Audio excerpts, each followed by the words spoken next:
Kiamesha. I'm with Living Spaces Gardening, and I'm talking to you about our dune system that we did last year. It's about a year and a half established. It's been off irrigation for a full year, and so we're going to talk about what's here and why and what we're hoping to see it do over the next year. Sea oats are always a staple of any dune system, but you can also see our bitter panicum over here.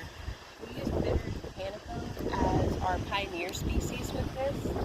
It shoots out these runners. It's very, very hardy. There's actually some research that we based the design of this on that suggests that bitter panicum is actually your better pioneer species to start with for dune systems because it establishes so quickly. And so it gives all of your other plants that you're going to add in something to hold on to and establish better. So we've got some bay cedar here. We also did some silver soft palmetto. You'll see silver soft palmetto in different coastal dune systems, and so we thought it would be nice to kind of incorporate some of it in here. You can see we're sort of building an outer dune. In just a year and a half, we've naturally accumulated about 8 inches of sediment into our system, and so we've got this natural depression When you say accumulate, you mean it washes up and the plants hold it? Or blows. Yeah, it'll blow and get caught in the plants and kind of settle in. It also comes in with the tide. They've been raking the beach a lot, which is very, very annoying. Our dunes at one point were creeping out another 10 feet out there just from our railroad vine pushing out. But because of the beach raking, they're actually damaging some of that establishment process.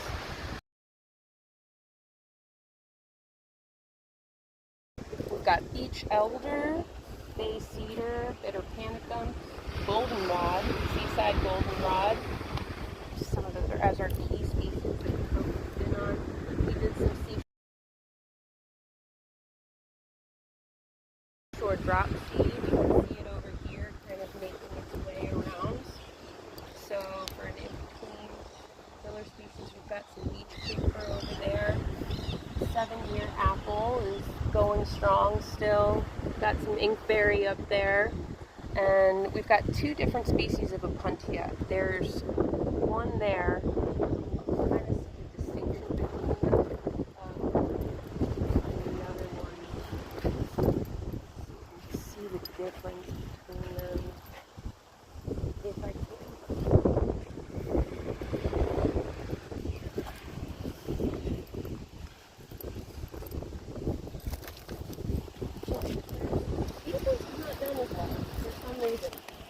This species of Opuntia is not done as well. They were really little when they went in, and we weren't sure how they were going to keep going into this kind of an environment, but they've done very, very well. We're actually getting a little fruit on this one.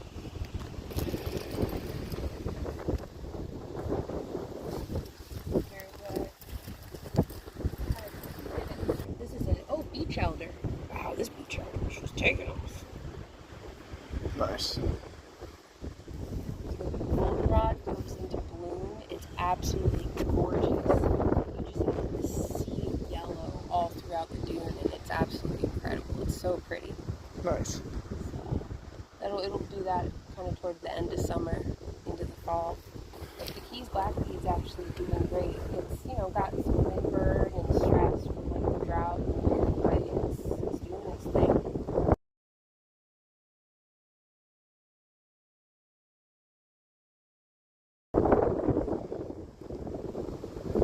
And you said this is inkberry here? Yep, inkberry. So this is the inkberry berry? Mm-hmm. Nice. Yeah. Our Joe Wood. Sea lavender and Joe Wood.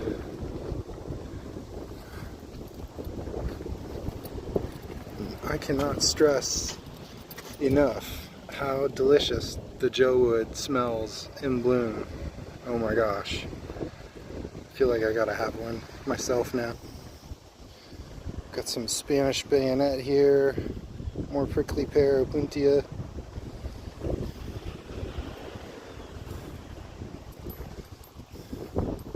This is beautiful, Kiamesha.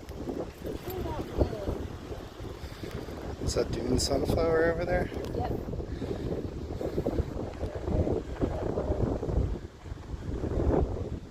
Dwarf salt bushes on the inner side. And it's nice. They said they don't get too much sand blowing up into their area because of all the plantings. It kind of shields them from the sand blowing up into the pool. Nice. Because we were able to wrap around the neighbor's property on either side, it creates a stronger dune, so we're actually getting this nice lift and build on the outer dune, so it should protect the homes a little better. So this particular client, you were saying, hired you to do 40 feet in either direction from their property line to create a buffer zone? Yeah, well, 40 feet out and then 150 linear feet between the three properties. Wow. It's really cool. I still am really excited when I come out here and get to see it. We had 2 sea turtle nests last year. One of them was right up in that pathway, kind of over there, and then the other one was on the outer edge. But they picked this spot, even though the dune was still only kind of in its infancy. They gravitated to it, you know? Yeah. So we're watching. We haven't gotten any this year yet, but I'm very hopeful that we'll be getting some more. My husband Justice did all of the paving stonework that you see through here. These stones, each one of these stones is about 5 tons. And they're actually sunk halfway into the sand. Wow. So these are some massive limestone boulders that we brought from a quarry in Miami. They're beautiful. And so we used that to create this base in the sand that we brought in. And then the whole feel of it is supposed to feel natural but create usable space. And it also kind of blends with the dune in a very natural way, like an ancient ruin rising up out of the beach. Yeah, and protection for this home from sea surges during major storms. Yeah. This is great. So this is the purple Granax argentata. So they're an endangered species of palm from South Florida. This past winter, it was honestly really nail-biting having these in, and they haven't fully recovered from the winter. You can see how small their heads are, but they should fill out more this year. They're in their 2nd year of establishment. We've got nice, strong, central green growth coming out, so they're doing good. They're rooted in, but these were some big B&B salvaged silver palms that we were able to get from, I guess their whole business is that they salvage plants from development sites. Oh. And so these are 200 to 300 years old, each one of the 7 that we have on this property. Wow. So, grown in the ground, and then they wrap the root ball in burlap, and then they water and harden off the root system so that it can be transported. Nice. Coralina limestone that the pavers are. Yeah, this is Coralina limestone.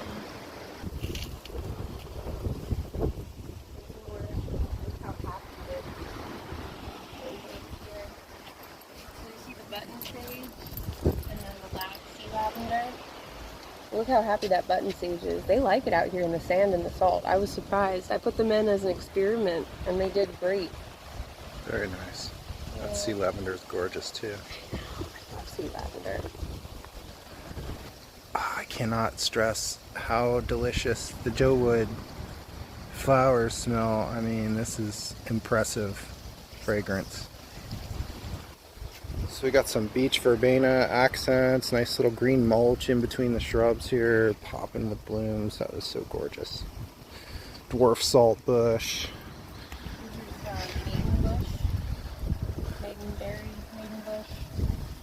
Yeah, they're really salt tolerant, native. And then cinnamon bark, beautiful. Those are blooming just for us. Bacaris diawaka, our bait feeder. And seeds right now.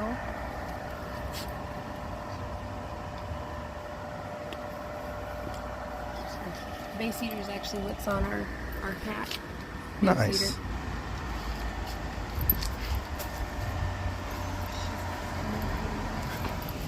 This is Christmas berry, a big, beautiful, mature specimen. And then Spanish stopper. And we come into this canopy of Cinecore. The temperature difference once you come into the canopy. Oh my gosh, at least. Yeah, I felt it. It's like a cool breeze washed over you. How important this is for the west and east sides and south sides of homes. Yep. And we've got our Bahama coffee understory. And here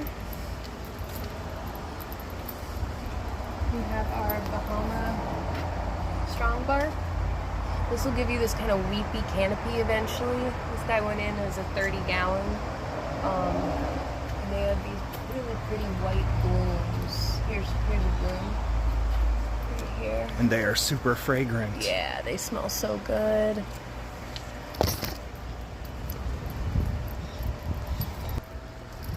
Purslane. Purslane, sea purslane. Yeah. Yeah, I thought it was going to stay closer to the ground and be like more of a tighter ground cover was the intention, but that's not how it behaved. So we're kind of trying to decide what we want to do about that. These smell so good. The Joe Woods are just... You can smell that from here without even sticking your nose in it. It's delicious. So the Joe Woods, I love them, but they are very finicky getting them established. They're either like they'll go and they'll do great, or they'll be doing great and then they'll suddenly die. So this one's fantastic. This one's out of the woods, but they are very finicky on establishment as far as too much water, not enough water, too much organic material, not enough. That they're very persnickety, is what we found. And then we've got our little strong barks, which are the dwarf version of our tree. Spiny blackball yet? And this is a South Florida drought tolerant, full sun species. Can it handle salt exposure occasionally? Everything Very in nice. this landscape can handle salt. Okay. We do this in the hope that even in the event of like another Storm surge. that most things would make a recovery. So even the tree selection for creating like our canopies and stuff is stuff that we picked because it is supposed to have good resilience even with hurricane force winds once it's established. So, this is called Christmas cactus. It's an epiphytic cactus from South Florida, and I stumbled across it at the nursery randomly. They had it growing in a tree, and I was like, that is cool, let's experiment with that. So we've put, you can see it looks happier on this one because it's got more shade. It does like shade, so, and it's obviously very dry lately, but sometimes it'll look more plump when it's been getting more rain or water. But it's drought tolerant too, so its whole thing is that it can handle these conditions. So, we've got our keys patch plum. Cocoa plum. Yep, a little horizontal cocoa plum. More dwarf saltbush. More Panthea.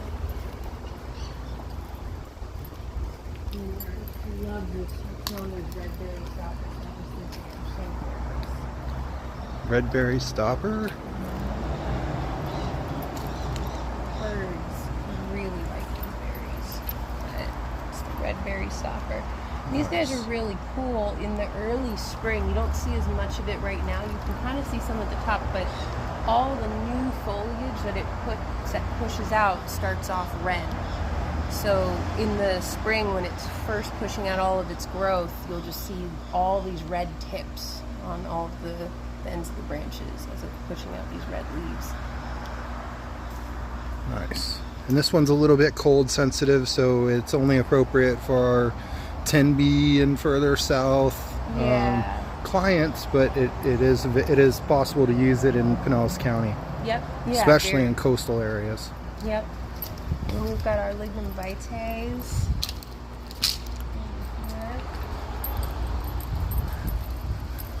So we've got 2 lignum vitaes, and our hope is that eventually we're going to convince these canopies to meet.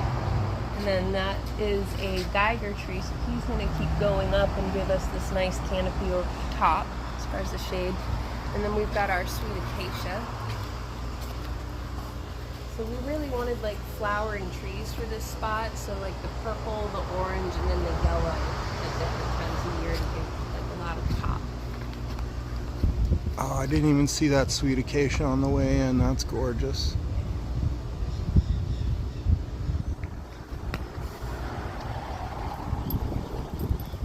And we have a nice privacy hedge of foliage here, creating shade along the driveway, privacy with neighbors, soil stabilization. It's an amazing job, Kiamesha. Thank you. I really like this project. It was really fun, and we're blessed. We're just trying to always keep it nice, and you know, it's this project's been like such a blessing to get to do. It's been so fun. So especially the dune part. The dune part's been really fun. Yeah.